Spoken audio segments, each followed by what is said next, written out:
So అసలు ఎవరికి అర్థం కాలేదు అసలు ఇటువంటి సినిమాలు ఉంటాయా అని తెలుగులో తీస్తారనేది కూడా తెలియదు వాళ్ళకి వచ్చిన జనరేషన్కి. ఇరగబాదేసింది. మీ స్వర్ణక్క షూటింగ్ టైంలో నేను కూడా వచ్చా. ఇప్పుడు రోజా అవును. బాగా ఫైర్ బ్రాండ్ కింద. అంటే ఆ మార్పు అసలు రోజాలో మీరు ఎక్స్పెక్ట్ చేసిన మేము ఎక్స్పెక్ట్ చేయలేదు ఎప్పుడు. అంతలా మార్పు వచ్చి ఆవిడ మినిస్టర్గా అవటం, ఇలా అవటం, దాని గురించి రోజా గురించి మీరు ఏం చెప్తారు? ఏం లేదు, మనిషికి ఒక ఆస్పిరేషన్ ఉంటుంది. ఆ అమ్మాయికి ఎందుకు వచ్చిందో తెలియదు రాజకీయంగా. మొదట తెలుగుదేశంలోకి వెళ్ళినప్పటి నుంచి అప్పట్లో నేను వద్దని చెప్తా ఉండేవాడిని, ఎందుకు నీకు రాజకీయాలు అని చెప్తా ఉండేవాడిని. బట్ అమేజింగ్, తెలుగుదేశంలోకి వెళ్ళి తెలుగుదేశంలో ఏదో ఒక మహిళా నాయకురాలు ఏదో అయ్యింది కొంతకాలం. అక్కడి నుంచి ఈ పార్టీలోకి వచ్చింది, ఈ పార్టీలోకి వచ్చినాక ఎమ్మెల్యే, ఎంపీ, మినిస్టర్ అయిపోయింది. బాగుంది. సినిమా వాళ్ళు రాజకీయాల్లోకి వెళ్ళటం, రాజకీయ నాయకులు సినిమా వాళ్ళని విమర్శించడం, దాని గురించి. సినిమా వాళ్ళు రాజకీయాల్లోకి వెళ్ళటానికి అసలు ఎందుకు అబ్జెక్షన్ ఏంటి? మన మనుషులమే, మనం సిటిజన్స్, భారత పౌరులు మనం. సో ప్రతి పౌరుడికి మన కాన్స్టిట్యూషన్ ప్రకారం ఏ పనైనా చేసుకోవచ్చు. ఎక్కడైనా, ఏ రాష్ట్రంలో అయినా, ఎక్కడైనా, దేశంలో ఎక్కడైనా కాన్స్టిట్యూషన్ నెంబర్ ఏదో ఉంది, 1920 ఏదో ఉంటుంది. దాని ప్రకారం నేను ఏ పనైనా ఎక్కడైనా చేయొచ్చు చట్టబద్ధంగా. సో నేను రాజకీయాల్లోకి నేను వెళ్ళే అర్హత నాకు ఉంది. నాకంటే సినిమా ఇండస్ట్రీలో ఉన్న ప్రతి మనిషికి ఉంది, ఇక్కడ ఈ సిటిజన్ ఆఫ్ ఇండియా కాబట్టి. ఇకపోతే రాజకీయ నాయకులు సినిమా వాళ్ళని అనటానికి వాళ్ళకి అర్హత లేదు. సినిమా వాళ్ళు కేవలం వ్యాపారం చేసుకుంటానికే వచ్చారు ఇక్కడికి. ఇంకొకటి ఏంటంటే వీఆర్ డ్రీమ్ మర్చెంట్స్, అంటే మనల్ని కళలు అమ్ముకునేవాళ్ళం. రాజకీయ నాయకులు స్వార్థంతో వాళ్ళు త్యాగం చేస్తానికి వచ్చారు. వాళ్ళ జీవితాలు త్యాగం చేసి ప్రజల జీవితాలు కాపాడటానికి. అంటే మన కళలు వాళ్ళు సాకారం చేయాలి, మన కళలు నిలబెట్టేవాళ్ళు. సో వాళ్ళు మూసుకుని వాళ్ళ పని వాళ్ళు చేసుకుంటూ ఉండాలి. నేను డబ్బు తీసుకున్నానా తీసుకోలేదా అడుగుతానికి వాడేవాడు. వాళ్ళ విజయసాయి రెడ్డి గారు జూలై 28వ తారీఖున రాజ్యసభలో మాట్లాడింది తప్పది. నేను ఆ రోజు చెప్పాను కదా, ఫస్ట్ మీరే స్పందించారు దాని మీద. ఇమీడియట్ గా స్పందించాను. అవును. మీకేం అధికారం? ఇప్పుడు విజయసాయి రెడ్డి గారిని నేను ఆ రోజు అడిగాను, ఈ రోజు అడుగుతున్నా. ఇవాళ 360 మంది అంతమంది కోటీశ్వరులు ఉన్నారు పార్లమెంట్లో. వీళ్ళందరికీ ఎందుకండి ఫ్రీగా ఇస్తున్నారు? వీళ్ళందరికీ జీతాలు ఎందుకు ఇస్తున్నారండి? వీళ్ళకి విమానం ఫ్రీ, ఫుడ్ ఫ్రీ, ఇల్లు free, phone free, car free, car petrol free, PA free, driver free, వంటోడు ఫ్రీ. ఎందుకు? ఎవరి సొమ్ము ఇది? ఇది కాక ఎంపీ ల్యాడ్లని ఇస్తే వాళ్ళు ఇష్టం వచ్చినట్టు ఎవరికి పడితే వాడికి ఇచ్చుకోవచ్చు. వీళ్ళందరూ కోటీశ్వరులు. వాళ్ళు చివరికి పార్లమెంట్లో టీ తాగుతుంటే మనం ఇక్కడ బయటకు మనం 3 రూపాయలు తాగితే వాళ్ళు రూపాయికి టీ ఇస్తారు. వాళ్ళు అంత అడుక్కుంటున్నారా? అది తగ్గించమని అడిగారు వీళ్ళు. ఏమండి మేమంతా కోటీశ్వరులం. ఇప్పుడు ఆయన ఏమన్నాడు, మన ప్రజల సొమ్ముతో సినిమాలు తీసేసుకుంటున్నారు వీళ్ళు, సినిమా వాళ్ళు 100 కోట్లు తీసుకుంటున్నారు కాబట్టి వాళ్ళు కన్సిడర్ చేసి వాళ్ళు తగ్గించాలి రెమ్యునరేషన్. నేను అడుగుతున్నా, ఇప్పుడు మా సొమ్ముతో మీరు అందరూ దీంట్లో తింటున్నారు, ప్రతి రూపాయి ఫ్రీగా తీసుకుంటున్నారు. ఈ ఫ్రీలు తీసేయండి, జీతం తీసుకోండి, జీతాన్ని వద్దంట్లో. అప్పుడు ఇంకా ఎక్కువ తీసుకుంటారు, లంచాలు అప్పుడు లంచాలు ఎట్టగా తీసుకుంటున్నారు? లంచాలు మానుతున్నారా ఏంటి వీళ్ళు? నేను లంచాల గురించి మాట్లాడతలా. లంచం ఇది కాదు, ఎందుకంటే లంచం అది వెనక నుంచి వస్తుంది కాబట్టి దాని గురించి మాట్లాడతలా. తీసుకునే వాళ్ళు తీసుకున్నారు, లేనివాళ్ళు లేరు. నేను అనేది ఏంటంటే ఈ ముందు నుంచి వచ్చేవి ఉన్నాయి, ఇప్పుడు త్యాగం చేయాలి కదా. నన్ను త్యాగం చేయమంటున్నావు నువ్వు. నేను బిజినెస్ చేసుకునేవాడిని, నేనేమి దీనికి రావట్లా. నాకు వచ్చే ప్రతి రూపాయి నేను సంపాదిస్తే టికెట్ కొంటే టికెట్ మీద వచ్చే రూపాయిలో 10 పైసలే ప్రొడ్యూసర్కి వస్తుంది. అంటే ప్రొడ్యూసర్ పిచ్చోడా? ఓ హీరోకి 100 కోట్లు 200 కోట్లు ఇస్తానికి అతను ఎన్ని 10 పైసలు వసూలు చేసుకుంటే అతను డబ్బు వస్తుంది? అంత కష్టమైన వ్యాపారం చేస్తూ ఇతనికి 100 కోట్లు ఇస్తున్నాడంటే అది ఎంత ఆలోచించిస్తాడు? అంత పిచ్చోడే ఇవ్వడు కదా. మరి అటువంటి వ్యాపారం చేస్తున్న వాళ్ళని ఇక్కడ నువ్వు ఏమీ చేయకుండా ఎలక్షన్లో గెలిచిపోయి మా సొమ్ముతో మిమ్మల్ని ఉద్ధరిస్తామని చెప్పి వచ్చి మొత్తం ఫ్రీగా తీసుకుంటూ దేశాన్ని దోసుకు తింటా ఉంటే మిమ్మల్ని గురించి మేము మాట్లాడాలా, మమ్మల్ని గురించి మీరు మాట్లాడాలా? ఎవరు మాట్లాడాలి? సినిమా వాళ్ళ గురించి రాజకీయ నాయకులు మాట్లాడాలి, రాజకీయ నాయకుల గురించి సినిమా వాళ్ళు యాజ్ ఇట్ ఈస్గా ప్రజలు. సినిమా వాడైనా కానీ ప్రజ. నేను రాజకీయ నాయకుడిని తిట్టే హక్కు నాకు ఉంది, కానీ నేను వ్యాపారం చేసుకునేవాడిని తిట్టే హక్కు, నేను తప్పు చేశానుకో, నేను ఇన్కమ్ ట్యాక్స్ ఎగ్గొట్టాను, లేకపోతే రవాణా చేశాను, లేకపోతే ఏదో ప్రాసిక్యూషన్ చేశాను, నా మీద కేసు పెట్టను. చట్టరీత్యా ఏదంటే అది పెట్టుకోవచ్చు. చట్ట వ్యతిరేక చర్య నేను చేస్తే మాట్లాడే హక్కు నీకుంది. నా జీతాన్ని గురించి మాట్లాడే హక్కు నీకే ఉంది. నీకేమన్నా ఉంటే గట్టిగా మాట్లాడాలంటే, అయ్యో అండి సినిమాల ఇండస్ట్రీలో కార్మికులకు తక్కువ ఇస్తున్నారండి అని చెప్పు. అది నిజమే, నిజం అయ్యి ఉంటే అది నిజం అబద్ధం మేము చెప్తాం. అంతే తప్ప వాడిని తీసుకున్నాడు వీడిని తీసుకున్నాడు నువ్వే ఓడిపోయా, నువ్వు తీసుకునే దాని గురించి మాట్లాడు. నేను I would have been happy అండి. ఆయన ఏమండి మనంతా డబ్బు ఉన్నవాళ్ళం ఇంత తీసుకుంటున్నాం, ప్రజల సొమ్ము వేస్ట్ అయిపోతుంది, మనం ఇవన్నీ క్యాన్సిల్ చేద్దాం అని ఒక మాట అని ఉంటే అసలు ఆయన కాళ్ళకి దండం పెట్టేవాడిని. అంటే ఆయన విజయసాయి రెడ్డి అలా మాట్లాడినప్పుడు మీలాంటి వాళ్ళు అరా కొర్ర మాట్లాడారు. ఇంకా ఒకసారి ఆ ఫంక్షన్ లో చిరంజీవి గారు మాట్లాడేటప్పటికి వరుసగా మీద పడిపోయారు పొలిటికల్ అందరూ కూడా, పొకోడి గాళ్ళు అని ఇట్లా రకరకాలుగా కామెంట్ చేయడం. ఎందుకు పరిశ్రమ నుంచి ఎవరు స్పందించలేకపోయారు? మనకి సిగ్గులేదు, మనకి సిగ్గులేదు. చివరికి చిరంజీవి గారు చెప్పారు, చిరంజీవి గారికి హ్యాట్స్ ఆఫ్. ఎందుకంటే ఇంతకాలానికి ఆయన ధైర్యం చేసి చెప్పాడు, అది ఆయన మాట్లాడు మామూలుగా ఇప్పుడు మాట్లాడలేదు, ఎప్పుడు మాట్లాడాడు ఫస్ట్ టైం మాట్లాడాడు. ఆయన సపోర్ట్ ఎవరు నిలబడ్డారు, ఎవరు మాట్లాడారు అసలు? నేను ఆయనకి పర్సనల్ గా చెప్పా, ఏమంటే మీకు ఎవరు రారు, ఆయన సీఎం దగ్గరికి వెళ్ళినప్పుడు చెప్పి ఎవరు రారు మీరు ఇంట్లో ఇన్వాల్వ్ అవుద్దని ఆయనకి చెప్పాను. ఆయన కోపం వచ్చింది. సీఎం దగ్గరికి వెళ్ళారు వీళ్ళందరిని తీసుకుని, ఆ రోజే చెప్పా మీరు ఇందులో ఏలు పెట్టొద్దు, ఇది ఇదేంటి తేనె తుట్టిది, మిమ్మల్ని కరుస్తే తప్ప ఎవరు రారు మీ దగ్గరికి అని చెప్పాను ఆయనకి. అడగండి మీరు, నేను చెప్పలేదు చెప్పానో లేదు అడగండి. ఓకే ఓకే ఓకే చెప్పాను. ఆయన చెప్పారు రారు, ఎందుకు వస్తారు వాళ్ళు, వాళ్ళ అవసరానికి చిరంజీవి గారిని వాడుకుంటారు, మామూలుగా కాదు అసలు వాళ్ళు వాడుకుంటారు. ఈయన అమాయకుడు పడిపోతూ ఉంటాడు. చెప్పానండి ఆయన చెప్పే, నా బాధ్యతగా నేను చెప్పాను. నాకు సంబంధం లేదు ఇక ఎంత మనకేం, నన్ను ఇంట్లో మనిషిం కాదు, కట్టేసి వెళ్తానికి వీల్లేదు అనలేం కదా. మనకు ఇప్పుడు మామూలుగా మనలో మనకి కొంచెం శత్రుత్వంగా ఉంటాం. ఒక పార్టీలో కొంతమంది ఉంటారు, ఇంకో పార్టీలో కొంతమంది ఉంటారు. టీడీపీలో కొంతమంది ఉండొచ్చు, వైసీపీలో కొంతమంది ఇంకా వీళ్ళు మళ్ళీ ఇప్పుడు పోసాన్ గారు లాంటి కానీ ఇటువంటి కాంట్రవర్సీ కానీ మాట్లాడడం, ఒకళ్ళు తిడతాం కానీ ఇంకోళ్ళు తిడతాం కానీ, సినిమా వాళ్ళకి గొడవ, ఆ రాజకీయాల వాళ్ళు సినిమాలు కొట్టుకోవడం, దెబ్బలాడుకోవడం, వాటి గురించి మీరేం చెప్తారు? అంటే నేను వాళ్ళు సినిమా వాళ్ళుగా నేను కన్సిడర్ చేయను, బయట తిట్టుకోవటం మొదలెడుతుంది. ఎందుకంటే ఇతను ఎక్కువ అతను తక్కువ అనేది లేదు, అందరూ అదే మాట్లాడుతున్నారు. ఆ భాష మన బాగలేదు, చండాలంగా ఉంది భాష. ఈ భాష చండాలంగా ఉంది, మాట్లాడే తీరు బాగోలేదు, ఒకళ్ళనొకళ్ళు తిట్టుకోవటం బాగలేదు, ఒక పద్ధతి బాగలేదు. ఈ సంస్కారహీనంగా ఉన్న వాళ్ళు ఏ పార్టీ వాళ్ళైనా పర్లేదు, ఏ పార్టీ వాళ్ళైనా చండాలంగా ఉంది. అది సినిమా వాళ్ళల్లో ఉండటం చాలా బాధపడాలి మనం. ఎందుకంటే మనం జనానికి ఒక ఎంటర్టైన్మెంట్ పంచడానికి వచ్చాం తప్ప మనం ఏం చేస్తాం లేదు. వీళ్ళు అవకాశం ఉంటే ఎంటర్టైన్మెంట్తో పాటు ఎన్లైటన్ కూడా చేస్తానికి వచ్చాం. ప్రజల్ని ఆలోచింపజేసేవాళ్ళం మనం, ప్రజలకి ఎంటర్టైన్మెంట్ ఇచ్చేవాళ్ళం మనం. చాలా తక్కువ డబ్బులతో ఎంటర్టైన్మెంట్ ఇచ్చి ఎన్లైటన్ చేయగలుగుతున్నాం. అటువంటి మనం ఈ ద్వేషభావాన్ని ఎప్పుడైతే పెంచుతున్నామో, ఆ సినిమాల్లో కానీ బయట కానీ, అది చాలా తప్పు. అది అవసరం లేదు మనకి. ఇప్పుడు ప్యారడీలు తీయటం వేరు, లేదంటే ఓ సినిమాలో మనం ఇప్పుడు రామారావు గారి మీద వాళ్ళు తీశారు, ఎవరు మన కృష్ణ గారు వాళ్ళు తీశారు. యాస్టర్ వాళ్ళు కనపడితే రామారావు పిలిచి ఏం బ్రదర్ బాగా చేశారు అన్నారు ఆట. సో అలా ఉండాలి మనం కూడా, అంత స్పోర్టివ్గా ఉండాలి. అది వదిలిపెట్టి వాళ్ళు బూతులు తిట్టి, వాళ్ళు తిట్టారు కదని మనం వాళ్ళని బూతులు తిట్టి ఎక్కడికి వెళ్తాం? సంస్కారం ఎక్కడికి పోతుంది? మనం మనుషులమా ఇంకేమన్నా? అసలు అర్థం కావట్లేదు. సిగ్గుపడాల్సిన విషయం అది. ఎవరైనా కానీ ఒక పర్టికులర్ పేరు కాదు, మనం చాలామంది ఉన్నారు, అనవసరం పేర్లు ఎత్తడం. మీరెందుకు రాజకీయాలకు దూరంగా ఉన్నారు? మనకు రాజకీయం వస్తున్నాం, ఇట్లా మాట్లాడితే ఎవడిస్తాడు మన రాజకీయంలో? ఎవరు పార్టీ సపోర్ట్ గాను అంటే ఒకటిగా ప్రాబ్లం ఏంటంటే నా ఇష్టాలు ఉంటాయి నాకు. ఇప్పుడు నేను ఫర్ ఎగ్జాంపుల్ నేను చెప్తాను, ఇప్పుడు చిరంజీవి గారి విషయం నాకు చెప్పాను, నేను ఇది రైట్ అని చెప్పాను, అది తప్పు అని చెప్పాను. నేను ఒక చోట ఉండి వాళ్ళని రైట్ తప్పు అంటే ఒప్పుకోరు, ప్రతిదానికి రైట్ అంటేనే ఒప్పుకుంటారు ఎవరైనా కానీ. ఈ సమాజం వాళ్ళు ఎట్టా ఉందంటే, నేను అన్నిటికీ కొడతాం, చిడతల్లాగా తయారైతే బాగుంటుంది. మంచి ఏంటి చెడు ఏంటి అని చెప్తే ఎవరికి నచ్చదు. సో పొలిటికల్ పార్టీ కూడా సేమ్ ప్రాబ్లం అవుతుంది. అంటే మీకు భవిష్యత్తులో ఎవరైనా ఆఫర్ చేస్తే మీరు రాజకీయాలు? ఆల్రెడీ ఆఫర్ చేశారు నాకు, నేను ఎప్పుడు దాన్ని పెద్ద ఇంట్రెస్ట్ చూపించలేదు. ఎందుకనంటే ఇదే చెప్తున్నా కదా, ఇదే ప్రాబ్లం. రకరకాలు ఉన్నాయి నాకు.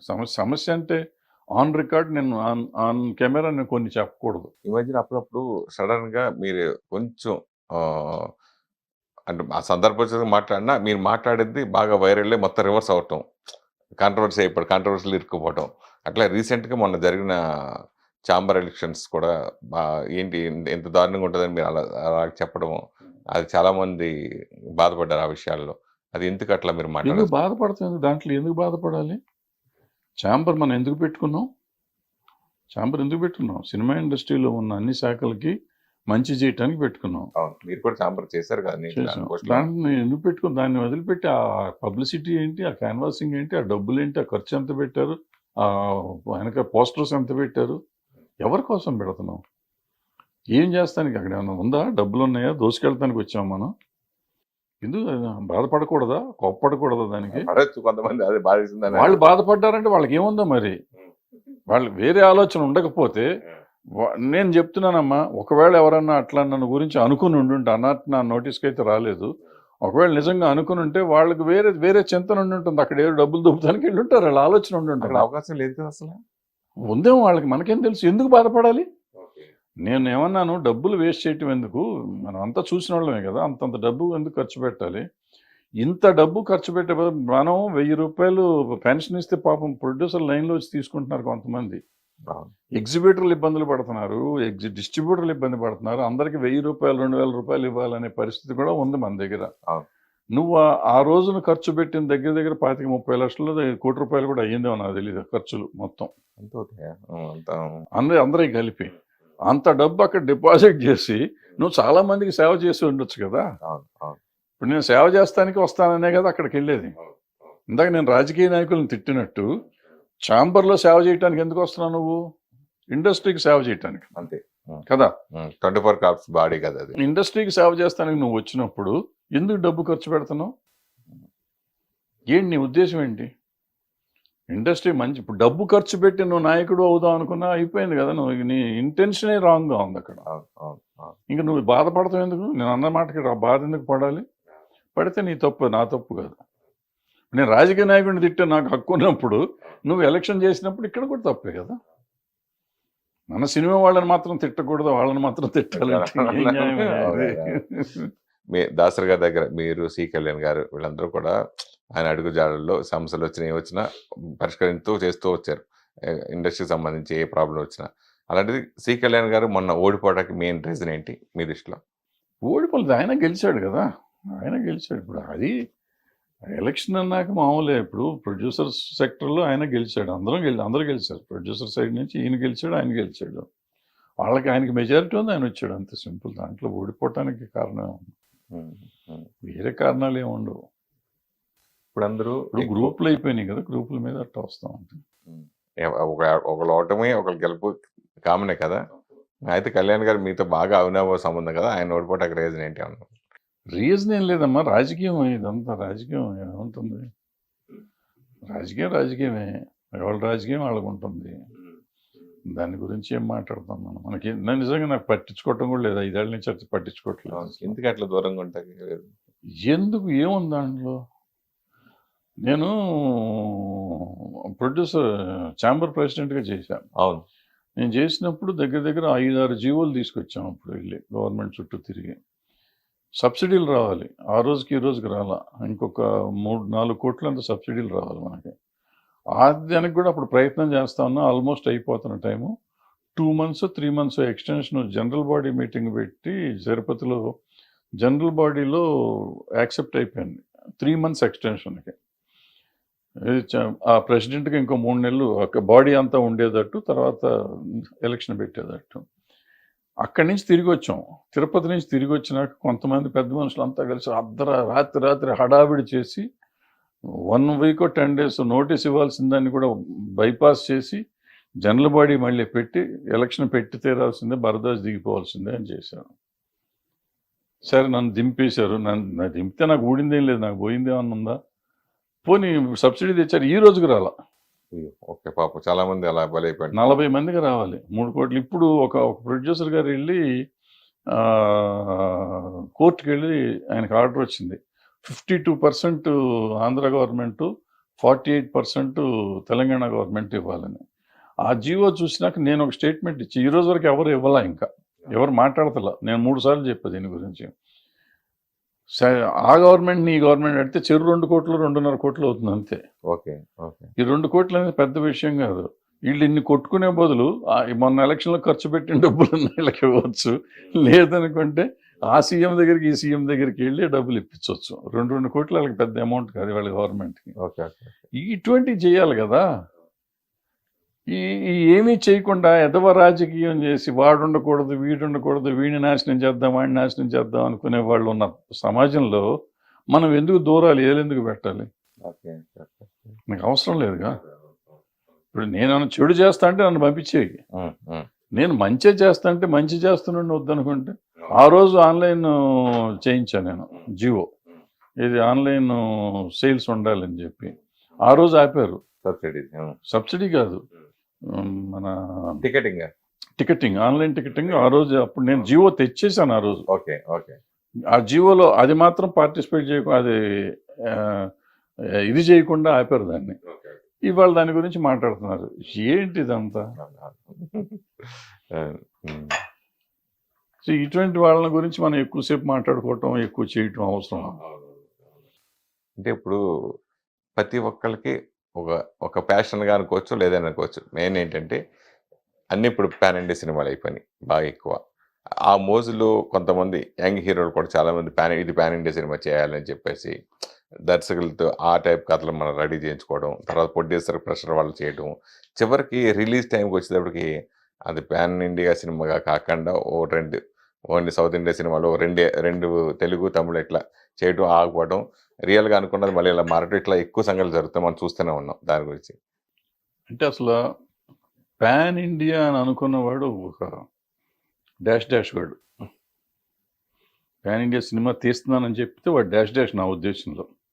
ఎందుకంటే నేను పుట్టక ముందు నుంచి సినిమాలన్నీ అన్ని భాషలో తీశారు. నా చిన్నప్పుడు భానుమతి గారు 3 భాషలో డైరెక్ట్ చేశారు ఒకేసారి. చండీరాణి అనుకుంటా, హిందీ, తెలుగు, తమిళ్ డైరెక్ట్ చేసి మొత్తం నీకు ఉండాలి, నా దగ్గర ఇస్తాను నేను. భారతదేశం అంతా, అఖండ భారతదేశంలో రిలీజ్ అవుతున్నాం చిత్రం అని చెప్పి ఆ రోజు 52, 54 ఎప్పుడో ప్రాంతంలో. అంటే అది పాన్ ఇండియా అనే అర్థం. Pan India అనేగా. పాతాళ పేరు హిందీలో ఎన్టీ రామారావు చేశారు. అవును. ఎన్ని సినిమాలు, తమిళ్లో సినిమాలు ఎన్ని ఉన్నాయి, తెలుగులో సినిమాలు ఎన్ని ఉన్నాయి, రోజా ఏంటి, బొంబాయి ఏంటి, ప్రేమికుడు ఏంటి, ఇవన్నీ సినిమాలు వచ్చేసినాయి కదా, సూపర్ డూపర్గా చేసినాయి. అయితే అప్పుడు లేని పాన్ ఇండియా ఇవాళ కొత్తగా ఎందుకు వచ్చింది? ఊరికే మాట మారింది కాబట్టి మారుస్తున్నాం మనం అంతే. ఒకటి. రెండో పాయింట్, ఇప్పుడు నేను చెప్పిన సినిమాలన్నీ ప్లస్ ఇప్పుడు ఆడిన సినిమాలు, పాన్ ఇండియా అనేది ఎప్పుడు వచ్చింది? బాహుబలి తర్వాత KGF, RRR కదా. ఈ 3 సినిమాలు అంతకు ముందు సినిమాలు. కానీ ఇది ఏదైనా పాన్ ఇండియా కోసం తీసిన సినిమాలు ఎట్లాగో నాకు చెప్పండి. వాళ్ళు తెలుగు కథలే తీశారు. వాళ్ళు ఈ 3 సినిమాలు తెలుగు కథలే తీశారు. 1000 కోట్లు వచ్చినాయి. దంగల్ అని ఒక సినిమా వచ్చింది, వాళ్ళు వాళ్ళ ఊరు కథే తీశారు. ఊరు కథ, విలేజ్లో కథ తీశారు. అది వీటితో పాటు చేసింది. అది కానీ ఈ 3 సినిమాలు కానీ, కాంతారా వాళ్ళ ఊరు కథ తీశారు, అది 300 కోట్లు చేశారు. ఏమంటే KGF వాళ్ళ ఊరు కథ తీశారు, అది 2 KGFలు ఇరగబాదేసినాయి. బాహుబలి నా చిన్నప్పుడు విట్లాచారి గారి సినిమా అనేది, అది 1000 కోట్లు చేసింది. 2 సినిమాలు 2,000 కోట్లు చేసింది, 2 సినిమాలు చేసినాయి. సో వాళ్ళు ఎవరు చేయలే. ఇప్పుడు వచ్చిన మీరు సోకాల్ తర్వాత పాన్ ఇండియాకి అనుకుందాం కొంచెంసేపు. మొన్న పిల్లడు నిఖిల్ సినిమా ఒకటి వచ్చింది, స్పై కాదు, దానికి ముందు కార్తికేయ 2 అతను తెలుగు సినిమా తీసుకున్నాడు, అది హిందీలో డబ్ చేసి రిలీజ్ చేస్తే అది హిందీలో కూడా హిట్ అయింది, పెద్ద హిట్ అయింది. నేను చెప్పొచ్చేది ఏంటంటే, నీ భాషని నమ్ముకుని నీ కథ నువ్వు సినిమా తీయి. మనం సినిమా అనేది అందరికీ నచ్చేదే. మనం రీమేక్లు ఎందుకు చేస్తున్నాం? చాలా సినిమాలు మనకు అన్ని భాషలో రీమేక్ అయిన సినిమాలు ఉన్నాయి మన తెలుగు సినిమాలు. అంటే పాన్ ఇండియాలేగా. కథ కావాలి, కథ పాన్ ఇండియా ఉండాలి, కథలో ఆర్టిస్టులు కాదు. ఇక్కడ ఏంటంటే హంగులతో పాన్ ఇండియా అంటున్నారు. నువ్వు కథ సినిమా తీస్తే ఆ కథ ఆటోమేటిక్గా పాన్ ఇండియా అవుతుంది. ఇప్పుడు పుష్ప 2 కూడా వస్తుంది. పుష్ప ఉంది, మన ఇందాక చెప్పిన దాంట్లో పుష్ప ఉంది. 2 కాదు, పుష్ప ఇక్కడ కథేగా తీసుకున్నాడు ఆయన. దాంట్లో ఏముంది? ఎర్రచందనం, నీ సూపే బంగారం అంటే మరి వాళ్ళు కూడా చూస్తారు. అంటావు హిందీ సాంగ్, అది తమిళ సాంగ్, అన్ని భాషల్లో హిట్ అవ్వాలా. సో మనం అన్నీ ఏదో రాంగ్ నోషన్లో బతికేస్తూ ఉంటాం మనం. ఎవడో పాన్ ఇండియా అని పెట్టాడు. ఇప్పుడు అతను రాజమౌళి ఒక మంచి మార్కెటింగ్ ఆయన రకరకాల పేర్లు పెడతాడు. ఆయన పెట్టిన పేర్ల పులిని చూసి నక్క వాత ఎట్టుకున్నట్టు మనం వెళ్ళిపోయి మనం చేసుకుని ఏమండి ఏ సినిమా చెప్పండి హిందీలో ఎక్సెప్ట్ సాహో ఏ సినిమా హిందీలో పే చేసింది చెప్పండి మనం పాన్ ఇండియా అని చెప్తున్న సినిమాల్లో మన దగ్గర పాన్ ఇండియా అనకుండా ఉన్న సినిమాలన్నీ హిట్ అయినాయి. ఇప్పుడు కాంతారా రిలీజ్ చేసిన 2 వారాలు గ్యాప్ ఇచ్చి అన్ని భాషలో రిలీజ్ చేస్తే మళ్ళీ సూపర్ హిట్ అవ్వాలా? అంటే దాని అర్థం ఏంటంటే నువ్వు నీ రీజనల్ సినిమా నువ్వు తీసుకునేటప్పుడు బాగా తీసుకో, కొంచెం ఏం బయట ఎంత వస్తుందేమో అనుకో 2 కోట్లు ఎక్కువ అయితే అవుతుంది. అప్పుడు ఆటోమేటిక్గా రిలీజ్ అయ్యి నీకు కంటెంట్ బాగుంటే అవుతుంది. ఆయన చార్లీ అని తీశాడు చిన్న సినిమా, కుక్క మీద సినిమా, అది కూడా పాన్ ఇండియా వచ్చిందిగా. ఎందుకు రావు సినిమాలు? ఇందాక చెప్పిన కార్తికేయ 2 అతను మా 12-13 కోట్లు ఇక్కడ తీసుకున్నారు, అది 100 కోట్లు చేసిందిగా. మరి ఇంకేంటి పాన్ ఇండియా? తొక్కలో పాన్ ఇండియా అని ఎందుకు మనం మోసం చేసుకుని దాన్ని ఖర్చు పెట్టుకుని రూపాయి తీసుకునే వాడికి 2 రూపాయలు 10 రూపాయలు మనం రెమ్యునరేషన్ ఇచ్చి పాన్ ఇండియా కాబట్టి 10 రూపాయలు రెమ్యునరేషన్ ఏమన్నా ఎక్స్ట్రా తీస్తున్నావా? నేను ఇందాక చెప్పిన చండీరాణి 3 భాషల్లో తీశారు. పూర్వకాలం సినిమాలు మీరు మైండ్ ఇట్ అన్ని భాషల్లో తీసేవారు. వీలైతే 3 భాషలకి 3-3 నటులను కూడా మార్చేవారు, సైమల్టేనియస్ షూటింగ్ చేస్తూ. తెలుగుకి వీళ్ళు, హిందీకి వాళ్ళు, తమిళకి వీళ్ళు అని చెప్పి హీరో హీరోయిన్లు కాకుండా మిగిలిన వాళ్ళందరూ మార్చారు సపోర్టింగ్. కొన్ని చాలా తక్కువ అది పారాడబ్బింగ్ లాగా చేస్తున్నారు. అది కాదు సినిమా షూటింగ్ అప్పుడే నా షార్ట్ తీసి మళ్ళీ మీ షార్ట్ తీస్తారు. అట్లా తీసినవి ఉన్నాయి సార్. తీసేవారు సినిమాను. అది పాన్ ఇండియా అంటే ఒక రకంగా. ఇదేం పాన్ ఇండియా అండి? ఇది మోసం, ఒకరినొకరు మోసం చేసుకోవడం, మనం మోసం చేసుకోవటం. ఎవరిని మోసం చేయట్లే, మనం మోసపోతున్నాం. మనం మోసం చేసుకుని మనం మోసపోతున్నాం. ఇప్పుడు ఎప్పుడు మనం కొన్ని టైంలో కొన్ని హిట్స్ రకరకాల చూస్తూ ఉంటాం మనం. కానీ ఈ సంవత్సరం పర్టికులర్ వచ్చేసరికి బలగం చిన్న సినిమాగా రిలీజ్ అయ్యి పెద్ద హిట్ అవ్వటం, ఇప్పుడు సామాజ వర్గమన, ఇప్పుడు బేబీ సినిమాలు, ఇలా మీరు కూడా చిన్న సినిమాలుగా చేసిన సినిమాలు పెద్ద సక్సెస్ కొట్టారు చాలా సినిమాలు. సో ఇప్పుడు ఈ సంవత్సరంలో ఈ 3 సినిమాల గురించి మీ అనాలిసిస్? ఏం లేదు, ఇప్పుడు సామాజ వర్గమన చక్కగా ఫ్యామిలీ సరదాగా ఉంటుంది, మొత్తం ఫ్యామిలీ కూర్చొని చూడొచ్చు, ఫుల్ ఎంజాయ్మెంట్ సినిమా ఆడింది. బలగం లాంటి సినిమా అసలు ఆలోచనే లేదు. అతను ఇప్పుడే కాదు, 5-6 ఏళ్ల కింద 7 ఏళ్ల కింద వేణు కాదు దిల్ రాజు ఆ సినిమా తీశాడు. దిల్ రాజు శతమానం భవతే తీశాడు, నేషనల్ అవార్డు కొట్టాడు. ఆ సినిమా ఆ రోజునే వచ్చింది కదా సినిమా. ఫ్యామిలీ, అది అవుట్ అండ్ అవుట్ ఫ్యామిలీ. ఆ రోజున అది చేయలేదు కాబట్టి వాళ్ళు చేసి ఉంటే అది నా ఉద్దేశంలో అది కూడా పాన్ ఇండియా సినిమా అయ్యి ఉండేది, చేయలేదు వాడు. So family subject. ఇప్పుడు ఇది వచ్చేటప్పటికి ఫ్యామిలీ, అది ఆ రోజున సూపర్ హిట్ అయింది. ఆ తర్వాత ఇది మళ్ళీ ఫ్యామిలీ సబ్జెక్ట్ వచ్చింది. ఇది కొత్త ఆర్టిస్టులను పెట్టి మొత్తం తెలంగాణలో ఉన్న ఆ చావు మీద వచ్చే ఇది ప్రతి ఇంట్లో తెలంగాణలోనే కదా, ఆంధ్రాలో కూడా అదే జరుగుతుంది. ప్లస్ మీకు అక్కడ చక్కగా కాకి సెంటిమెంట్ పెట్టి, అంటే నీళ్ళు మనం అందరం కలిసి ఉంటేనే మనం నమ్మకం కాకి ముట్టుకుంటాం. ఎందుకంటే మన వాళ్ళ ఆత్మ శాంతించాలంటే వాళ్ళ కోరిక నెరవేరాలి, చచ్చిపోయే ముందు కోరిక నెరవేరాలి. ఆ కోరిక ఏంటంటే అందరూ కలిసి ఉండాలి. చాలా అద్భుతమైన కాన్సెప్ట్.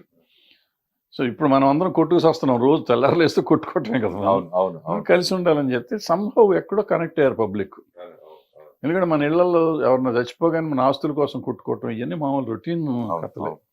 అది చూసేసరికి ఒకటికాడికి ఒక చిన్న షాక్ వచ్చింది.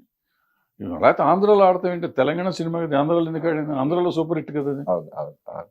సో అట్లా అది వచ్చింది. ఈ తర్వాత బేబీకి వచ్చేటప్పటికి ఇవాళ సమాజంలో జరుగుతుంది, ఈ అమ్మాయిలు ఏమి రెక్లెస్గా ఉంటున్నారు అనేదాన్ని వాళ్ళు కళ్ళకు కట్టినట్టు చూపించినట్టు అనిపించింది. వాళ్ళకి అనిపించింది. అది రైటా తప్ప అని డిస్కషన్కి వెళ్తే అది వేరే సంగతి. వాళ్ళకి అనిపించింది, వాళ్ళు చూసేసారు, విపరీతంగా ఎగబడి చూసేసారు. ఫ్యామిలీతో వెళ్ళి చూసే సినిమా అనిపిస్తుంది అసలు అదే మామూలు. చూస్తున్నాక ఇంక మనం ఎవరిలో అండి కామెంట్ చేయటానికి. ఇప్పుడు నాకు నచ్చిన చూసేస్తున్నా కానీ అది కరెక్టా తప్పు అంటే 100 కోట్లు అయిపోయింది. మన ఇప్పుడు నువ్వు తప్పు అయితే ఏంటయ్యా అంటాడు. మనం తప్పని అనుకో అయితే ఏంటి జనం చూస్తున్నారు కదా. అవును అవును అవును రామారావు గారు ఏమన్నాడు, జనం మెచ్చిన సినిమా సినిమా అన్నాడు. అవును అవును మనం మర్చి ఇప్పుడు నేను అద్భుతమైన సినిమా తీశాను చూడలా, ఇంకేముంది. అవును అవును. గుడ్ సినిమా ఉండటం కాదు, గుడ్ సినిమా కాదు, జనం చూసే సినిమా తీయాలి. అప్పట్లో పైరసీ వస్తుంది, ఇంక సినిమా ఇండస్ట్రీ అయిపోయింది, లేదంటే వీడియోలు ఇలా కాపీ పడుతున్నాయి, ఇట్లా ఇప్పుడేమో ఓటీటీ వచ్చేస్తుంది, ఇంక సినిమా క్లోజు, ఇలా అనుకునే టైంలో ఇలా సినిమాలు సక్సెస్ అవ్వడం అనేది ఇంకెన్నొచ్చిన సినిమా అనేది ఎప్పుడు బతికే ఉంటుందంటారా? 100% బతికుంటుంది. ఇప్పుడు నేను ఫర్ ఎగ్జాంపుల్ కార్తికేయ 2 చెప్తాను. కార్తికేయ 2 నేను ఇట్లా టీవీలో చూసి నేను ప్రొడ్యూసర్కి ఫోన్ చేశాను, నాకు ఎట్టగన సినిమా చూపించున్నారు, థియేటర్ల కోసం ట్రై చేశాను. ఇప్పుడు ఈ బలగం ఇవన్నీ వచ్చినాక ఏంటంటే సినిమా ఓటీటీలో రిలీజ్ అయినాక కూడా థియేటర్లో రన్ అవుతుంది, అప్పుడు అది రన్ అవ్వాల. రిలీజ్ అయిన రోజే చూశాను, నెక్స్ట్ డే తీసారంట అది ట్రై చేస్తూ. ప్రొడ్యూసర్ ఫోన్ చేసి, బాబు నాకు సినిమా థియేటర్లో చూడాలని ఉంది. ఆ theatre experience is an experience, అది ఎప్పుడు పోదు. పోతే ఓ 10% 20% తేడా రావచ్చు. ఇప్పుడు ఆ 10% 20% కూడా నా లెక్కలో తేడా రానే రాదు. వీళ్ళు ఎవరో సినిమా చూసే బ్యాచ్ కాదు. మనం టీవీల్లోనే ఫేస్బుక్లో తిట్టేవాళ్ళు, ఇంటర్నెట్లో దాంట్లో పెడతాంటారు చూడదు, ఇన్స్టాగ్రామ్ దేంట్లో పెట్టేవాళ్ళు, వీళ్ళు ఎవరో సినిమా చూసేవాళ్ళు కాదు. ప్లస్ హేట్రెడ్ గ్యాంగ్ వీళ్ళంతా. నాకు ఓ పలానా హీరో మీద దొబ్బుదేలు ఉంటే నేను పెట్టేస్తా, చెత్త సినిమా, చండాలపు సినిమా, ఇట్లా రాడ్ వేసాడు, తొక్కేసాడు, నా కొడుకులకి ఈడు సొమ్మ, ఈడు ఎవడండి రాడు దింపాడు, తోలు దింపాడు. ఇప్పుడు జనం లేకపోతే రిజెక్ట్ చేస్తున్నారు, నెక్స్ట్ డే రిజెక్ట్ చేస్తున్నారు సినిమా. ఆ రాడ్ దింపాడా బోర్డు దింపాడు నువ్వు ఎందుకు చెప్పాలా? సో ఒకళ్ళొక హీరోలు ఒకళ్ళు పడకుండా ఒకటి ఇష్టం, హీరోలు బంగారం లాగా ఉంటారు, హీరోలు బాగానే ఉంటారు. అంటే నేను ఫ్యాన్స్ అభిమానులు ఒక హీరో అంటే ఒక అభిమాని పడకుండా కొంచెం అట్లా చేయడం వల్ల ఈ మధ్యన వచ్చిన సోషల్ మీడియాలో అసలు సినిమా రిలీజ్ మార్నింగ్ షోకే ఇది వరకు మనకి రివ్యూలు రాసినప్పుడు రివ్యూర్లు మనం తిట్టేవాళ్ళు, మన కొంతమంది ఇండస్ట్రీ తరపు నుంచి నేను మాట్లాడేది, ఏంటి ఇట్లా రాసేస్తారు సినిమా అవ్వకుండా 2 రోజుల తర్వాత 3 రాయాలని ఇట్లా అనుకునేవాళ్ళు. కానీ ఇప్పుడు అసలు ఎవరి కాల్ రివ్యూ చెప్పేస్తారు, చూసిన తర్వాత అరచేతుల్లో చెప్పాడు, సోషల్ మీడియా బాగా పెరిగిపోవడం, ఆ సినిమా అంత ట్రోలింగ్ చేసేయడం, దాని ఎవరు పట్టించుకోరు నా ఉద్దేశంలో. ట్రోల్ చేసినా ఏం చేసిన సినిమా బాగుంటే ఎవడేం చేయడు, ఎవడేం చేస్తాడు. ఫర్ ఎగ్జాంపుల్ ఇందాక బేబీ సంగతి మీరు ఎత్తారు, బేబీ మీ గురించి బూత్ సినిమా అన్నోళ్ళు ఉన్నారు, పనికిరాని సినిమా అన్నోళ్ళు ఉన్నారు. మరి దాన్ని ఆగింది, అది ఆగుతుందా? ఆగదు, ఏ సినిమా ఆగదు. బాహుబలి ఏముంది, ఏమో విట్లాచారి సినిమా అన్నారు, మరి ఆగిందా? 2.5 3 కూడా ఇచ్చినవి ఉన్నాయి దానికి. త్రిబుల్ ఆర్ ఏముంది సినిమా అన్నారు, మరి ఆగిందా? 1000 కోట్లు చేసింది. ఇవన్నీ మనం అనవసరంగా భ్రమపడతాం అనమాట. మనకిష్టం లేకపోతే దాన్ని 100 అంటాం. నాకు నచ్చి ఉండకపోవచ్చు త్రిబుల్ ఆర్, తప్పలేదు, నా ఇష్టం, నేను టికెట్ పెట్టుకున్నాను, నాకు నచ్చకపోవచ్చు. బట్ దాని గురించి రాడు తొక్క తోటకూర నువ్వు టెక్నికల్గా చెప్పు, నాకు ఈ సినిమా ఇట్లా ఎందుకు బాగాలేదని నువ్వు చెప్పు, తప్పులేదు. అది నీ ఇష్టం, నీ అభిప్రాయం, డబ్బులు పెట్టుకున్నావు కాబట్టి. అది కూడా అవసరం ఏంటి, నీకేం పని లేదా? శుభ్రంగా అమ్మ నాన్న చదివించారు, ఉద్యోగం చేసుకుంటున్నావు, చదువుకుంటున్నావు, ఉండగా దీంట్లో పెట్టి ఇది రాడురా, ఇది బోర్డురా, నీకెందుకు ఇది అవసరమే ఉంది? If it is a profession, నేను క్రిటిక్ని, నాకు ఇదే పని అన్న తప్పులేదు. క్రిటికల్గా చెప్పండి, తప్పులేదు. ఇప్పుడు సినిమాటోగ్రఫీ అమెండ్మెంట్ దాని గురించి ఎక్కువ 1954 యాక్ట్ కొంతమంది యాక్సెప్ట్ చేస్తారు, కొంతమంది ఇట్లా అన్నారు. మన దిల్రాజు గారు కూడా అది మంచిదే, జీవం మంచిదని మోదీ గారు కూడా అభినందించి చెప్పడం. అది మంచిదంటే ఏముంది దాంట్లో, వాళ్ళు శిక్షా స్మృతి పెంచామన్నారు. మనకు ఆల్రెడీ 3 ఏళ్ళు మనకి కోర్టు ఒకటి పెట్టించాం అప్పట్లో, శ్యాంప్రసాద్ రెడ్డి గారు వీళ్ళంతా కష్టపడి పాపం కోర్టు కూడా పెట్టారు దానికి. ఇండియాలో ఎక్కడా లేదు, ఇక్కడ ఇప్పుడు కోర్టు పని చేయట్లేదు అనుకోండి. సో ఇట్లాంటివి చేసాము, పెట్టారు. దానివల్ల ఎంత లాభం ఉంటుందనేది కావాలి. చట్టాలు చేయటం ముఖ్యం కాదు. ఇప్పుడు ఇక్కడ జరిగినప్పుడు నిర్భయ చట్టం తెచ్చారు, నిర్భయ చట్టం తెచ్చి నిర్భయ కేసే 7 ఏళ్ళు పట్టింది. ఏముంటుంది, ఏం వస్తున్నాయి కేసు, మనం చట్టం మార్చినందువల్ల మనకి ఎంతవరకు మార్పు వస్తుంది అనేది ఆలోచించాలి. ప్రతి చట్టం మంచిదే, ప్రతిదీ ఎవరు చేసినా ఎవరు చెడు ఉద్దేశంతో చేస్తారని నేను అనుకోను. బట్ దాన్ని ఆచరణలోకి ఎలా తీసుకురాగలం, ఆచరణ యోగ్యమా ఆమోదక యోగ్యమా అనేది చూసుకోవాలి. ప్లస్ ఇంకోటి ఏంటంటే, సినిమాల గురించి ఎప్పుడన్నా చట్టాలు తీసుకుంటే సినిమా వాళ్ళని కూడా కన్సిడర్ చేయాలి. ఎవరో ఒకరిని, ఆర్గనైజేషన్స్ ఉన్నాయి కదా, ఎవరి ఇష్టం వచ్చినట్టు అటు తీసేసి చేసేస్తా అంటే. అందుముందు కాపీరైట్ యాక్ట్ చేశారు. కాపీరైట్ యాక్ట్ ఏంటంటే, ఇప్పుడు నేను సినిమా తీస్తున్నా, నేను ఒక కథ తీసుకున్నా, కథలో ఒక సిచ్యువేషన్ తీసుకుంటా, తీసుకుని దానికి ఒక పాట రాయిస్తాను. అంటే సిచ్యువేషన్ నేను ఇస్తున్నా, పాట నేను ఇస్తున్నా, మ్యూజిక్ డైరెక్టర్ డబ్బులు ఇస్తున్నా, రైటర్కి డబ్బులు ఇస్తున్నా, ఆర్కెస్ట్రాకి డబ్బులు ఇస్తున్నా. కానీ హక్కు నాది కాదు. పాట మీద హక్కు నాది కాదు. పాట మీద హక్కు ఎవరిది? ఎవరిదో. వేరే రైట్స్ కొనుక్కోండి. రైట్స్ కొనుక్కున్న వాళ్ళదంట. దానికి ఇప్పుడు నేను నా ఫిల్మ్ నగర్ క్లబ్లోనో లేకపోతే మన ఆఫీస్లో పండగ ఏదైనా ఫెస్టివల్ చేసి నా సినిమా 100 days ఫంక్షన్ చేసి నేను పాట పెట్టుకుంటే నేను వాళ్ళకి వచ్చి డబ్బులు ఇవ్వాలి. నేను ఇది ఎక్కడ కూడా నేను ఇన్ని కోట్లు ఖర్చు పెట్టి నేను సినిమా తీస్తే నేను సిచ్యువేషన్ ఇవ్వకపోతే ఆయన పాట రాసింది నేను కొనుక్కున్నట్టు అనుకోవచ్చు. ప్రొడ్యూసర్ డబ్బులు ఇచ్చేది రాసినంత ఇది ప్రొడ్యూసర్ అక్కడ వెస్టర్న్ కంట్రీస్లో ఉండేది. వెస్టర్న్ కంట్రీస్లో ఏంటంటే ప్రైవేట్ ఆల్బమ్స్ అన్ని. ఓకే వాళ్ళకి సినిమాలో మ్యూజిక్ లేదు. మనకి సినిమాలో పార్ట్ మ్యూజిక్. ఓకే ఓకే ఇప్పుడు మనకి ఎంత దరిద్రం అంటే మనం సినిమా తీస్తే ఆడియో కంపెనీకి ఇచ్చేస్తే ట్రైలర్ వేసుకుంటానికి ట్రైలర్లో యూట్యూబ్ రైట్స్ మనవి కాదు. ట్రైలర్ వాళ్ళు వేయాలి, మన వేస్తానికి వీలు లేదు.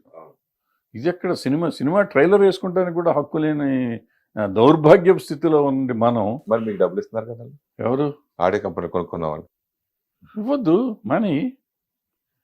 మీరు అమ్ముకోకుండా ఉంటే మీకే ఉంటుంది కదా. అట్లా కాదు, నాకు డబ్బులు దేనికి ఇస్తున్నారమ్మా? రైట్స్ తీసుకున్నందుకు ఆడియో రైట్స్ తీసుకుని ఆడియో రైట్స్ మీద అతను సంపాదించుకుంటున్నాడు కదా, దాన్ని మనం అడగట్లేదు కదా. లాస్ వచ్చి కూడా ఉంటాయి వాళ్ళకి. ఇప్పుడు సినిమా అతని ఇష్టం. డిజాస్టర్ అవుతుంది. నేను వెళ్ళి అతను అడుగుతున్నాను, అతను కదా కొనుక్కుంటున్నాడు, నేను అడగట్లా. అది నీ వ్యాపారం. నువ్వు లాభం వస్తే నువ్వు తీసుకుంటున్నావు, నష్టం వస్తే కూడా నువ్వు తీసుకోవాలి. అంతే తప్ప ఇది నన్ను వ్యాపారం చేసుకోనివ్వద్దు అంటాను. నువ్వెవడు? నేను తయారు చేసే ప్రోడక్ట్ని, నేను మొత్తం ప్రోడక్ట్ తయారు చేసి ఒట్టి పాటలే తయారు చేయలే. ఆ ప్రోడక్టు, ఈ పాటలు నా సినిమాలో ఇది. ఇప్పుడు అల్టిమేట్గా టీవీ ఛానల్లో సినిమా కొనుక్కుంటాడు శాటిలైట్, అతను కూడా వాళ్ళకి డబ్బులు ఇవ్వాలి. ఏది ప్రోగ్రాంలో డీలు డ్యాన్సులు సాంగ్ వేస్తే డబ్బు, అతని రైట్స్ అతనే ఉంటాయి. యాక్చువల్గా శాటిలైట్ రైట్స్ ఆ టీవీ ఛానల్లో ఉన్న దీనికి ఇవ్వాలి. ఇది ఏమి న్యాయం? మీరందరూ ఏం చేస్తారు సార్? అక్కడ ఎవరు పాటలు రచయితకు ఇప్పుడు డబ్బులు వస్తున్నాయి, సంగీత దర్శకుడు వస్తున్నాయి, సింగర్స్ డబ్బులు వస్తున్నాయి. ఈ దర్శక నిర్మాతలు ఏం చేస్తున్నారు? అదే నేను అడుగుతున్నానమ్మా. ఇప్పుడు ఇంతవరకు సోదంతా అదే నేను చెప్పేది. అంటే మన దరిద్రం ఏంటంటే అక్కడ చట్టాలు ఎందుకు జరుగుతున్నాయి అనేది ఇక్కడ ఎవరికి తెలియదు, ఎవరిని అడగరు. ఎవడో ఇన్ఫ్లుయెన్స్ ఉన్నాడు, ఎవడో చేసేసుకుంటాడు, మారిపోతూ ఉంటుంది అది. సో ఇప్పుడు ఇదంతా చెప్పింది ఏంటంటే ఆ చట్టం గురించి, నువ్వు ఇందాక అడిగిన చట్టం గురించి, అది ఎంతవరకు పనికి వస్తుంది అనేది వీళ్ళకి ఎవరికైనా తెలుసా? ఇప్పుడు ప్రాబ్లం ఏంటంటే గవర్నమెంట్ చేసింది, మనం మెచ్చేసుకుంటే బెటరు. వాళ్ళు జిఎస్టీ ఎందుకు వేస్తున్నారని ఎవరిని అడిగారు వీళ్ళు? ఇవాళ జిఎస్టీ ఎందుకండి సినిమాకి అంత 18% జిఎస్టీయా? 18% జిఎస్టీ ఇస్తున్నాం. 100 రూపాయలు అంటే 120 రూపాయలు టికెట్ కడుతున్నాం మనం. ప్రజల మీద ప్రతి రూపాయి మీద ఇప్పుడు జిఎస్టీ వస్తుంది. ఎట్లా అకౌంటబిలిటీ అది? ఇవన్నీ అడగట్లేకుండా మనం వాళ్ళు ఏది చేస్తే అది రైట్, ఆహా అద్భుతం అనుకుంటే కూర్చుంటే ఇట్టగా ఉంటుంది. అంటే ఇలాంటి సమస్యలు ఇప్పుడు మెయిన్ ఇప్పుడు ఛాంబరే కదా సార్ ఫైనల్గా మనం డెసిషన్ తీసుకుని చేసేది ఇండస్ట్రీ తరపు నుంచి. సో ఇప్పుడు కొత్తగా దిల్ రాజు గారు ప్రెసిడెంట్గా వచ్చారు. సో ఇప్పుడున్న సమస్యలు ఇప్పుడు మీరు చెప్పారు, పాటల గురించి, ఆడియో రైట్స్ గురించి, దీని గురించి వీళ్ళందరికీ ఒక యూనిట్ ఉంది. మన ప్రొడ్యూసర్లకి, డైరెక్టర్లకి, వీళ్ళకి ఎవరికి యూనిట్ లేకుండా పోయింది. సో అలాంటి సమస్యలు మీకు ఇంకా అనిపించినవి ఏంటి? ఆ సమస్యల్ని ఇప్పుడు దిల్ రాజు గారు పరిష్కరించగలగరా, చేయగలుగుతారన్న నమ్మకం మీకు ఉందా? మనకి తెలియదు, మనకెందుకు వచ్చింది చెప్పు. వాళ్ళ రాజకీయాలు వాళ్ళే, మనకెందుకు వచ్చినాయి చెప్తాం. ఆవిడని అడిగితే చెప్పాలి, అడగకుండా. ఎందుకంటే ఇక్కడ ఏదో మన ఇద్దరం చర్చించుకుంటున్నాం కాబట్టి చెప్పుకుంటూ పోతున్నాం. నాకేం తీట పట్టింది ఇళ్ళే దిల్ రాజు గారితో కూర్చుని. ఆయనకి అంత టైం ఉండదు, ఆయన బిజీ ప్రొడ్యూసర్, ఆయనకి టైం ఉండదు. ఆయన ఇంటానికి టైం ఉంటుందా? ఉండదు.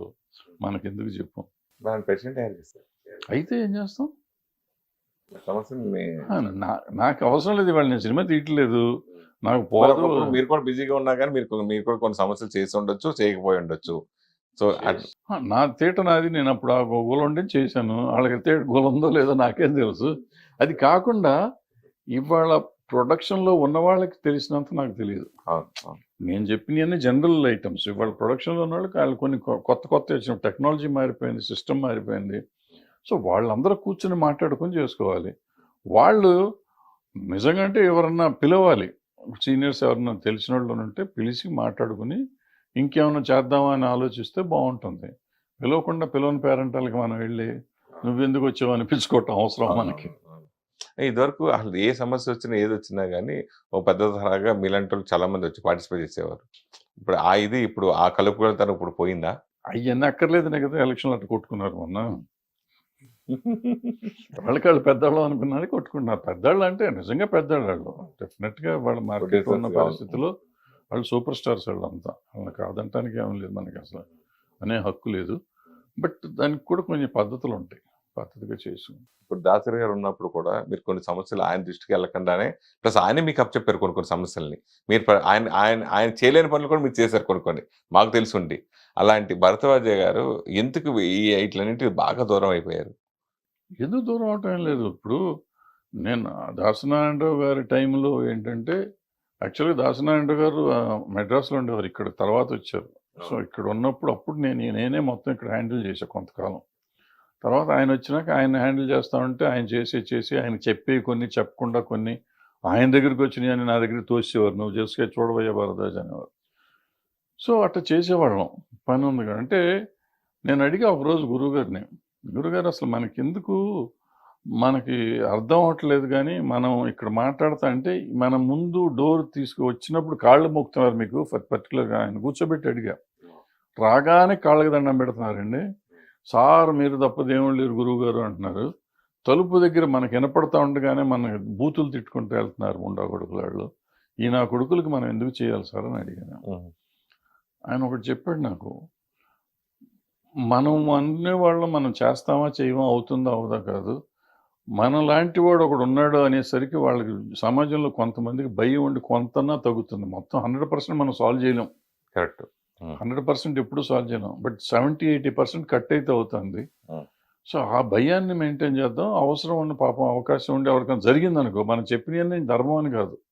కొన్ని జరిగినాయి అనుకో సంతోషించాలి మనం. పక్కనోడికి హెల్ప్ చేసామని. మనకు అవకాశం ఉండి మనం చేయకపోవటం మనం ద్రోహం చేసుకోవటం అని చెప్పి ఆయన చెప్పాడు. నాకు అది మంచిది అనిపించింది. అందుకని ఆయన కాలం చేశాను. ఆయన వెళ్ళిపోయినాక అసలు నాకే మనసు లేదు మానేసి. ఎవరు ఇప్పుడు మన వరకు చిరంజీవి గారిని మీరు ఉండమని మీలాంటి కొంతమంది ఉండమని చెప్పినా కానీ అలా జరగట్లేదు. What next? అక్కర్లే ఎవరు ఉండక్కర్లే. ఇప్పుడు దాసనారాయణరావు గారు ఏమన్నా మనం సెలెక్ట్ చేసుకుంటే అయ్యాడా, ఎలక్ట్ చేసుకుంటే అయ్యాడా, అది కుదిరే పని కాదు. ఎవరు అవ్వలేరు. చిరంజీవి గారిని మనం అడిగామంటే చిరంజీవి గారిని నేను ఎందుకు అడిగాను దానికి కారణం ఉంది. ఎందుకంటే దాసనారాయణరావు గారిని నేను దగ్గరగా చూశాను ఈ పర్టికులర్ విషయాలు, మిగిలిన విషయాలు కాదు. దానికి ఒకటి స్తోమత ఉండాలి, 2 కంట్రోల్ ఉండాలి. కంట్రోల్ అంటే మనం అప్రోచ్ అవ్వగలిగే తాహత ఉండాలి. ఆ దాసనారాయణరావు గారు సినిమాలు తీసినా తీయకపోయినా మొత్తం ఇండస్ట్రీలో ఉన్న ప్రతి వాడితోనూ ఫోన్ సెక్రటరీ చేసి ఫోన్ చేయమంటే అవతల ఫోన్ ఎత్తారు. నేను నువ్వు ఫోన్ చేస్తే ఎవరు ఎత్తరు వాళ్ళ ఫోన్. బట్ చిరంజీవి గారు ఫోన్ చేస్తే ఎత్తారు. సో అందుకని చిరంజీవి గారు ఉండాలన్న. ప్లస్ నలుగురిని పిలిస్తే కూర్చోబెడితే అక్కడ ఇంటికి వస్తే పిలిపిస్తానికి ఆయన ఇంటికి వస్తే కూర్చుంటానికి టీ ఇస్తానికి మా ఇంటికి వస్తానికి ఎవరు రాలేరు. ఇవన్నీ మన వరకు మనం తాహత లేదు, స్తోమత లేదు, తాహత లేదు. 2 పాయింట్లు. ప్లస్ ఏంటంటే ఈ మూడోది ఒకటి ఉంది, నాకు అవగాహన ఉంది వీటన్నిటి మీద, ఇండస్ట్రీ మీద. సో బట్ చిరంజీవి గారు లాంటి వాళ్ళు చూసుకుని ఎవరినో నన్ను కళ్యాణ్ మన సిసిసి అప్పుడు మమ్మల్ని అందరినీ పిలిచేట్టు చేశారు. అట్లా కోపప్ చేసుకుని చేయగలిగితే బాగానే ఉంటుంది అనే ఉద్దేశం నాది. నన్ను పిలవాలనే ఉద్దేశం కాదు. ఎవరో ఒకళ్ళని ఆయనకి తెలిసిన వాళ్ళు ఉంటారు కదా, వాళ్ళని పిలుచుకొని చేసుకుంటే బాగుంటుంది, ఈజీ కంట్రోల్. ఆ తర్వాత చిరంజీవి గారు ఉన్నప్పుడే కొన్ని జరిగినాయి కూడా. చిరంజీవి గారు కోఆర్డినేట్ చేశారు కాబట్టే కొన్ని జరిగినాయి, జరగకూడని కూడా జరిగినాయి. ఓకే.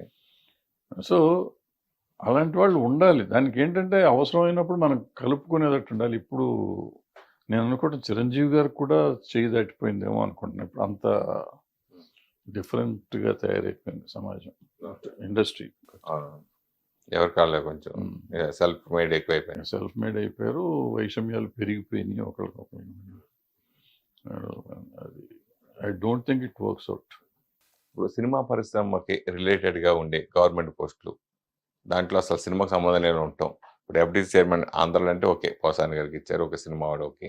ఇప్పుడు మన తెలంగాణ విషయానికి వచ్చిన తర్వాత అనిల్ అనే ఆయన రావటం, అంటే మీలాంటి సీనియర్స్ బోర్డు మంది చాలా మంది ఉండగా, సో ఆ పోస్టులు కూడా మీరు ఎందుకు అడగకుండా ఇండస్ట్రీకి సంబంధం లేని మనుషులు ఉంటాం, ఏం జరుగుతుంది ఏం అర్థం కాని విషయం, అంటే ఆయనకి ఇవ్వకూడదని కాదు అని కాదు, అంటే సినిమా రిలేటెడ్ ఉన్న వాళ్ళకి ఎందుకు కొంచెం అవగాహన ఉంటుంది, ఇక్కడ సమస్యలు తెలుస్తూ ఉంటాయి, కొంచెం సార్ట్అవుట్ చేసుకోవచ్చు కదా అంటుంది.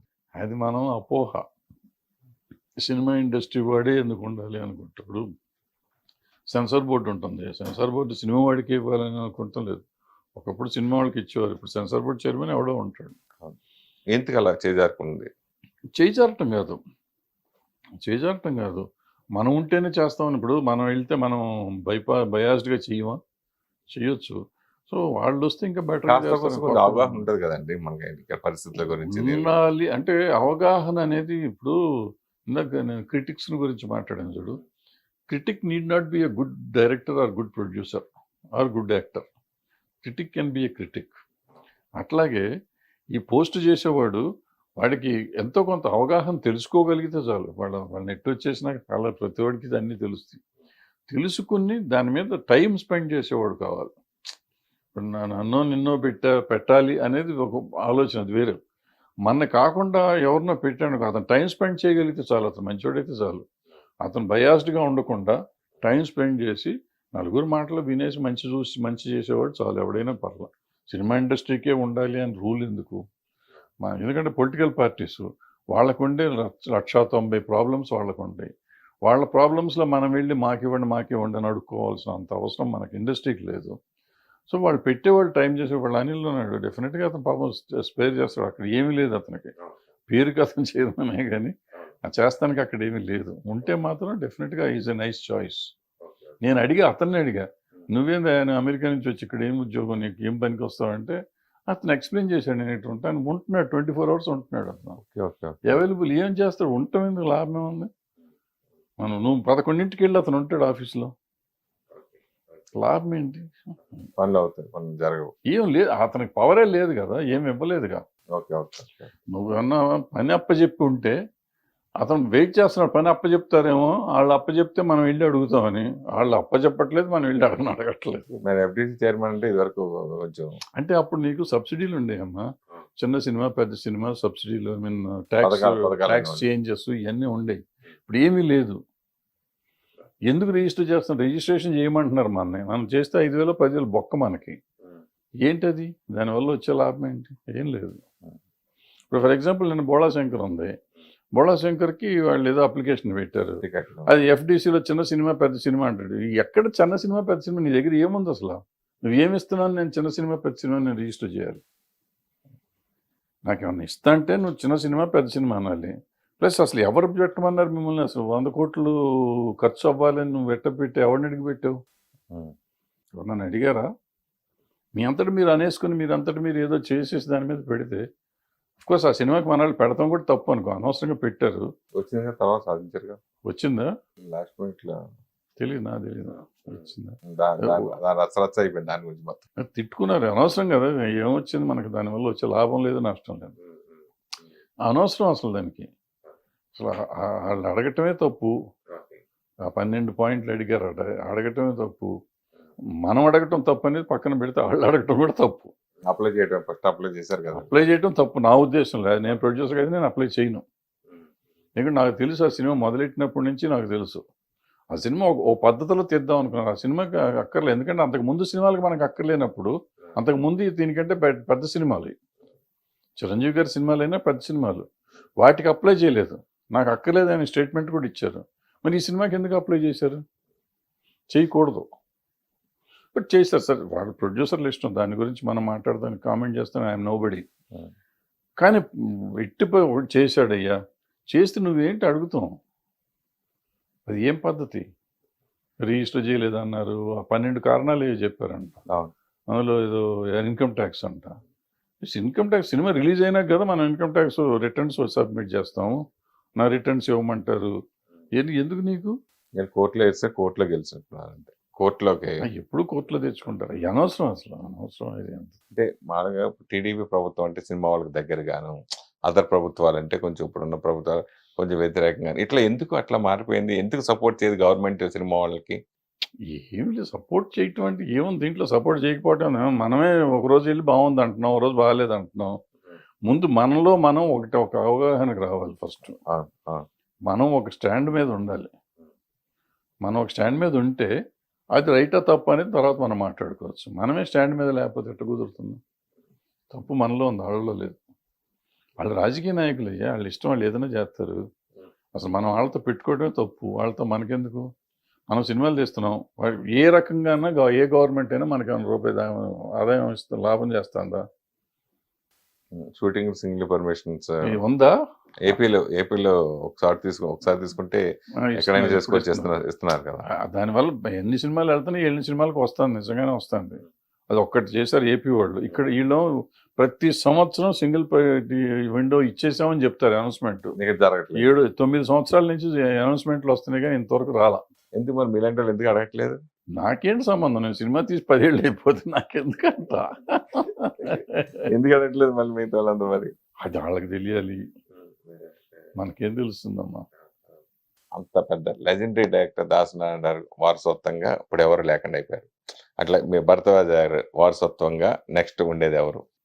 నాకు వారసత్వం ఏమన్నా, ఏం బీకేమని పెద్ద మనకు వారసత్వం ఒకటి కావాలి మన అంత. నాన్నగారు మీరున్నారు కదా సార్. అంతేం లేదు, అట్లేం లేదు కదా. నాన్నగారు చేశారు, మనం ఏం చేసాం, ఆయన చేశారు. మేము చిన్నవాళ్ళు, నాన్నగారైనా చిన్నవాడు, నేనైనా చిన్నవాడిని. ఏదో ఇండస్ట్రీ మా బతుకుతీరు కోసం వచ్చిన వాళ్ళం. మా బతుకుతీరు చూసుకుంటూ మనకు చేతనైంది ఏదో చిన్నది చేయగలిగింది చేసాం, అంతే తప్ప మేమేదో త్యాగాలు చేసాము, దేశాన్ని ఉద్ధరించాం, మళ్ళీ మా తర్వాత తరం వచ్చి ఉద్ధరించాలనుకునేంత గొప్పవాళ్ళం కాదు మేము. మన రాజ్యంలో కూడా వారసత్వాలు ఎక్కువ వస్తున్నాయని ఇలా రకరకాల కామెంట్స్ వచ్చినాయి కదా. వాళ్ళు అసలు మాట్లాడే హక్కు లేదబ్బా. అసలు నా ఉద్దేశంలో రాజ్యసభలో అసలు రాజకీయ నాయకులకి సినిమా వాళ్ళ గురించి మాట్లాడే హక్కు లేదు నా ఉద్దేశం. 100%. ఇప్పుడు పవన్ కళ్యాణ్ గారిని వాళ్ళు తిడుతున్నారంటే ఆయన కూడా రాజకీయ నాయకుడు కాబట్టి వాళ్ళు వస్తారు, మనకు సంబంధం లేదు. అది పర్సనల్గా వస్తే మనం సినిమా ఇండస్ట్రీగా పవన్ కళ్యాణ్ గారిని అంటే చంపేస్తాం వచ్చి. సూపర్. సినిమా ఇండస్ట్రీగా ఆయన గురించి వస్తే వదిలిపెట్టాం. వాళ్ళు మిగిలిన విషయాలు కొట్టుకుంటే మనకెందుకు, ఈయన తిడుతున్నాడు ఆయన తిడుతున్నాడు, మనకేంటి మధ్యలో. పవన్ కళ్యాణ్ గారు ఇప్పుడు రాజకీయాల్లోకి వెళ్ళటం వల్ల ఆ ప్రభావం ఆయన సినిమా ఇండస్ట్రీ మీద పట్టదంట. ఏముండదు, ఏముంటుంది, కక్ష రాజ్యాలు ఇట్లాంటి అనుకోవటం, మనం అనుకోవటం తప్ప ఏముంటుంది. ఇప్పుడు మనకి 2 రకాలుగాను లాభం లేదు, నష్టమే తప్ప లాభం ఏం లేదు. అంతేగా ఇప్పుడు వాళ్ళ నిర్మాతను టార్గెట్ చేస్తున్నారు కదా ఇప్పుడు పొలిటికల్ లీడర్స్ అందరూ కూడా. ఇప్పుడు పవన్ కళ్యాణ్ తీసే నిర్మాతలు కూడా టార్గెట్ చేసి కూడా చేస్తారు, పిండా కూడా చేస్తారు. ఏం జరగవు, ఒట్టి మాటలు ఊరికే చెప్తా ఉంటారు. అదేదో అంటారే ఓటి కొండలు సౌండ్ ఎక్కువ వస్తాయి అనేదో చెప్తారు. ఏదో ఏం జరుగుతుంది? ఇప్పుడు నేను ఫారెన్ నుంచి వచ్చి సినిమా తీస్తున్నాను అయ్యా, అంత పిచ్చినా కొడుకున్నా నేను, నాకు తెలీదా డబ్బులు అక్కడి నుంచి వస్తే డాలర్లు ఇక్కడికి వస్తే ఇక్కడ ఏదో అవుతుంది, దానికి ఫారిన్ ఎక్స్చేంజ్ ఉంటుంది, తోటకూర, ఆ రూల్స్ అన్నీ తెలియకుండా నేను వ్యాపారస్తుడిని అవ్వనుగా.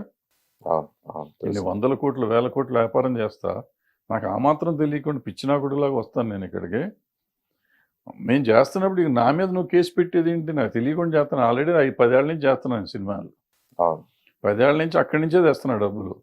నా కంపెనీ ఇక్కడది ఉంది, అక్కడ ఉంది, నా సాఫ్ట్వేర్ కంపెనీ ఉంది, నాకు ఇక్కడ ఉంది, అక్కడ ఉంది, నా ట్రాన్సాక్షన్స్ జరుగుతూనే ఉన్నాయి. నువ్వు నా మీద కేసు పెడతావు ఏంటి? వాళ్ళకే సంబంధం అసలు.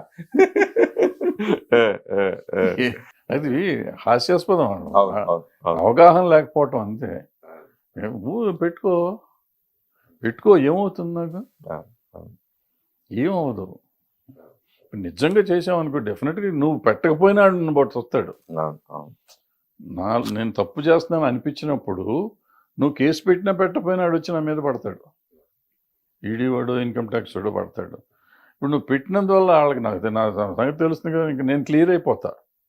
ఒకవేళ వాళ్ళు వస్తారు, నేను అంత క్లీన్గానే ఉన్నానుగా, క్లియర్ అయిపోతుంది. ఇంకోసారి ఇంకో 10 ఏళ్ళ దాకా రాదు నాకు, నేను సంతోషం అన్నమాట. ఇండస్ట్రీలో అంటే నేనున్న అబ్జర్వేషన్ ప్రకారం ఒకే రంగంలో డైరెక్టర్గానే కంటిన్యూ అయితే కనుక ఎక్కువ నాళ్ళు మనకు సన్షన్ అవ్వకుండా ఉండలేకపోతాం.